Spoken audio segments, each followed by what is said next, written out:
Hello, thanks for joining me. I'm in the workshop today with my Triumph Bonneville T140, it's a T140E, and I'm just about to check the valve clearances. So I thought I'd record it, might be useful for someone.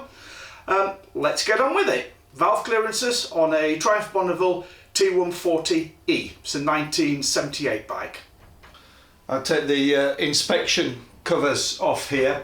You can see the front and the rear inspection covers, they held on by these stainless Allen bolts, which I fitted last year. Actually, I replaced the old ones with these nice new stainless ones. And I have a gasket on here as well. So I'll whip these bolts out and then take the cover off. With all the bolts out, I can just pull the cover off. There we are. And that's come off, and the gasket's stayed intact there, so I don't think I'll need to change that gasket if I just leave that on. I'm now going to take the cover off the inlet side as well. So that's the inlet side inspection cover off, so I can get to all of the adjusters now. So the next thing I'm going to do is remove both the spark plugs, which means that then I'll be able to turn the engine over easily without any compression.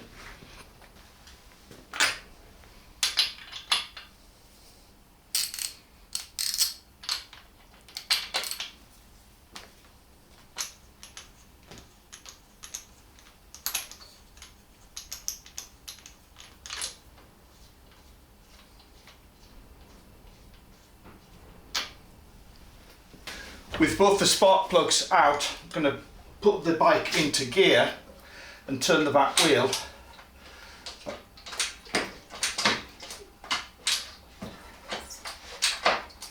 That's the bike in top gear, so I can now turn the back wheel to turn the engine over.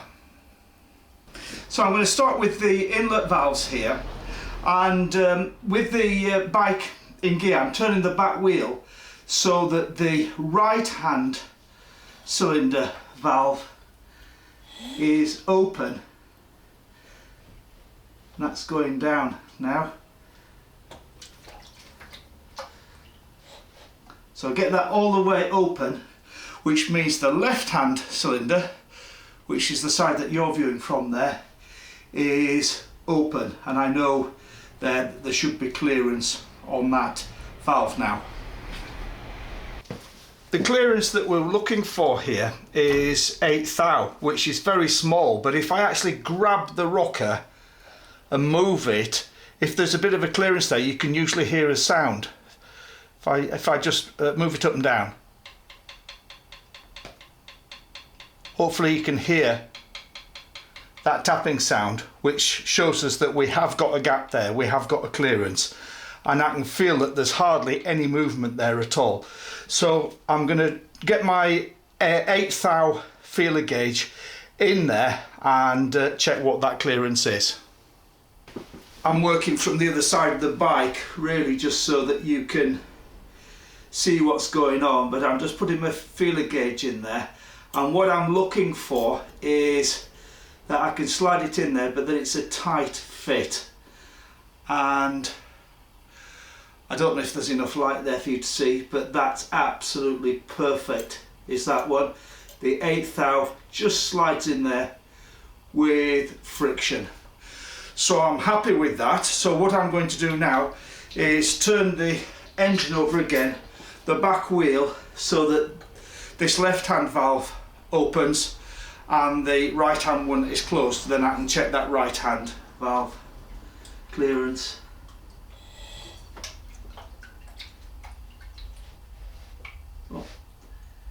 Right, so we've got the left hand valve open now, so check this right hand one again. I'll just see if there's some movement in there. Yeah, you can hear that that tapping sound, and I'll have to come round the left hand side of the bike now to get the feeler gauging, because you have to get it in sideways. You have to slide it in sideways, so this probably means that I'll be obstructing the view from the camera, but just slide the gauge in down there.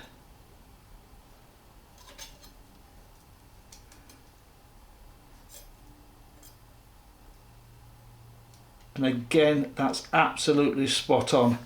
I can just push it in, the 1/8 thou, I can just push it in, but there's a bit of friction there, a bit of grip. So I'm happy that both of the inlet valves are, the gaps there are absolutely spot on. So let's come around the front and do exactly the same procedure with the exhaust valves. The only difference is that with the exhaust valves, we're looking for a 1/6 thou clearance, which is even less.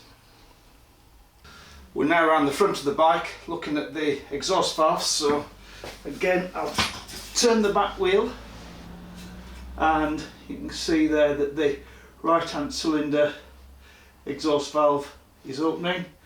That's all the way at the bottom, which means that the left hand cylinder one should be closed. There should be a gap there, so I'll feel that. Hopefully you can hear that tapping. There's a gap there. I've got my 1/6 thou feeler gauge here. Just get that in there. And you know, that is absolutely spot on. It slides in there with just a little bit of friction. Wonderful, wonderful. Get lucky with the fourth one. No, this one, all four absolutely spot on. It's about 2,000 miles since I checked these, so if they're all still spot on, that's really good news. So turn the back wheel again, and that's the left hand valve opening. That's all the way at the bottom, so this one should now be open. Yeah, you can hear that's the movement there. So I'll get my feeler gauge in, have to come around that side and get my feeler gauge in on this right hand cylinder. So I've zoomed the camera right in there, so hopefully you can see. This is the rocker here, and down here we've got the top of the valve there. So that's the gap that we're looking for. And again, it slides in there, but there's a bit of friction on that. So that is absolutely brilliant. All four valves are spot on, so I don't actually need to do any adjustment on any of them. But had I needed to do an adjustment, then what I would need to do is undo this lock nut here, and then the square post, this post that runs through the rocker here, that's what you make the adjustment with. You turn that. I use usually just a pair of long nose pliers just to turn that, and then hold that in place whilst you secure the lock nut again. But as it happens, I don't need to adjust anything, which is brilliant. So get the covers back on and we're away. So there we are. That's the valve clearances checked on my Triumph Bonneville T140E. I hope you enjoyed that, and I hope you found it useful. If you did, please give me a like on YouTube. And also, if you haven't already done so, please consider subscribing to my channel. I'm getting an awful lot of views on YouTube, but not that many likes and not that many subscriptions. So it would be nice to see a few more likes and a few more subscriptions on the channel. It helps me develop the channel. So thanks very much. Hopefully see you again soon. Bye.